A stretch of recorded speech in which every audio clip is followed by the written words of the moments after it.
నల్గొండ జిల్లా Korlapahad toll plaza దగ్గర మహిళా ప్రయాణికులను టార్గెట్ చేస్తూ చైన్ స్నాచింగ్ కి పాల్పడుతున్న నిందితుడిని అరెస్ట్ చేశారు పోలీసులు.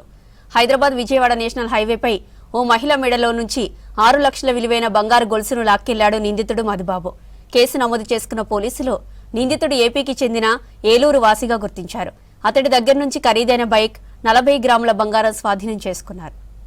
ఎక్కడైతే అఫెన్స్ జరిగిందో అదే ప్రాంతంలో అనుమానాస్పదంగా తిరుగుతుంటే మన వాళ్ళు పట్టుకున్నారు.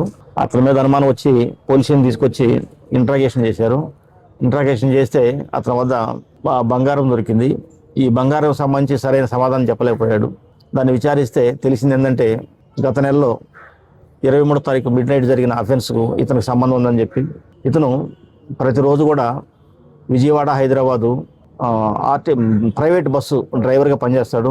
డబ్బులు సంపాదించాలనే ఉద్దేశంలో ఈ రోడ్లో ఎక్కడెక్కడ చీకటిగా ఉంటుంది, ఏ ప్లేస్లో బస్సులు ఆగుతాయి అతనికి మొత్తం తెలుసు. ఇక్కడ అరిటాక్ హోటల్ దగ్గర కొంచెం డార్క్నెస్ ఎక్కువ ఉంటుంది కాబట్టి ఇక్కడైతే నన్ను ఎవరు పట్టుకోలేరు, నన్ను ఎవరు ఐడెంటిఫై చేయలేరు అనే ఉద్దేశంతో పోయిన నెల అతను 23వ తారీఖు నైటు చైన్ స్నాచింగ్ చేశాడు.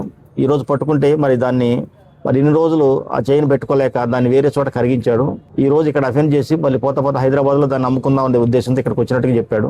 మన వాళ్ళు పట్టుకుని ఆ బంగారాన్ని రికవర్ చేశారు. ఇది సుమారుగా 40 గ్రాములు ఉంటుంది.